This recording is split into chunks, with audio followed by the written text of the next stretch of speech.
Hey everybody, welcome back to the Bible reading plan. We're in Colossians chapter 2 today, and I love this in starting in verse 2 in Colossians chapter 2. Paul says that their hearts may be encouraged, being knit together in love, to reach all the riches of full assurance of understanding and the knowledge of God's mystery, which is Christ, in whom are hidden all the treasures of wisdom and knowledge. He's saying in Christ, all the treasures of wisdom and knowledge are hidden, and that shows us that there's such a height and depth of knowing Jesus and discovering this, what Paul calls the mystery that is Jesus, is and knowing him and following him in that relationship and in that depth is a pursuit of knowledge and a pursuit of all of wisdom. And all other secular philosophy it doesn't hold a candle to Jesus and the knowledge that you get through him. And I love this chapter. A few things that were said. I'll just touch on a few things today, but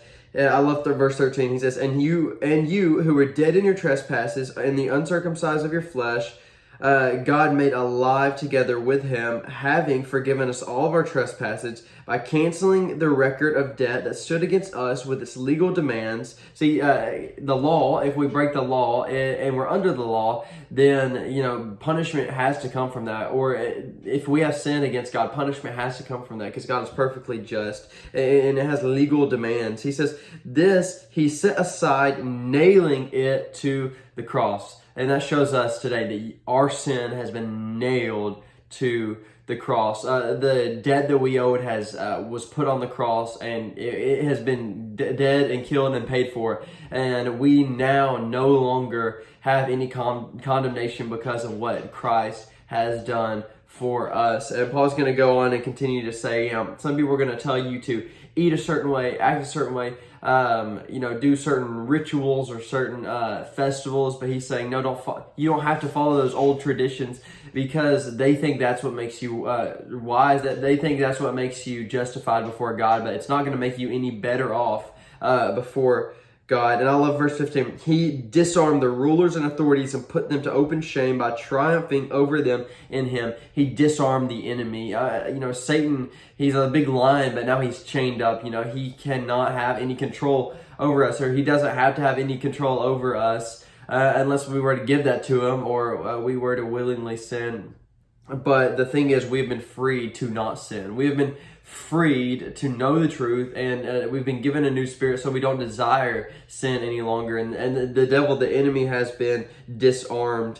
And then he says, verse 16, therefore don't let anyone pass judgment on you of food or drink or festivals or the new moon or a Sabbath. These are a shadow of the things to come, but the substance belongs to Christ. And I love that idea, right? That there's everything in this earth that we experience right now is just kind of a shadow of things to come. The good things that we experience are kind of a shadow of things to come in heaven, and the real substance is found in Jesus, in the ushering of the new kingdom. We'll find it in heaven. I think we think of heaven as this kind of wispy, mystical place on the clouds, and it's kind of not as real as or substantial as earth is. But no, Jesus, the substance, is going to be there in full reality. It's going to be so much realer and so much more solid and than what we're experiencing now. And he says in verse 20, we'll end with this: if with Christ you died to the elemental spirits of the world, why, as if you were still alive in the world, do you submit to regulations? Do not handle, do not taste, do not touch,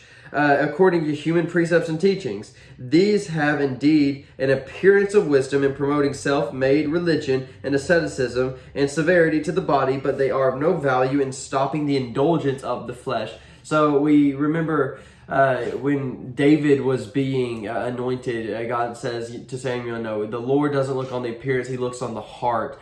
And there are things in the law, like don't eat certain foods, the law of Moses, that God was doing to show Israel righteousness, to lead them in a certain way. But Paul's saying here, these people who insist on following the law, even though Christ has fulfilled the law, these people who insist on, eating a certain way or fulfilling certain festivals or having the Sabbath on a certain day, he's saying don't listen to them, because if they try to justify themselves with these works of the law, it's not going to work, because it's about being righteous, and no amount of command to eat a certain food is going to make your heart righteous. It's not going to change your heart. I can eat a kosher diet with a blackened heart, or I can eat a kosher diet with a good heart. But the thing is, the thing that God is telling you is more important, that Jesus talked about, is the heart. It's what we need to live in a way that is promoting our heart, that is living with the right heart, and the law is not necessarily going to justify us in that. But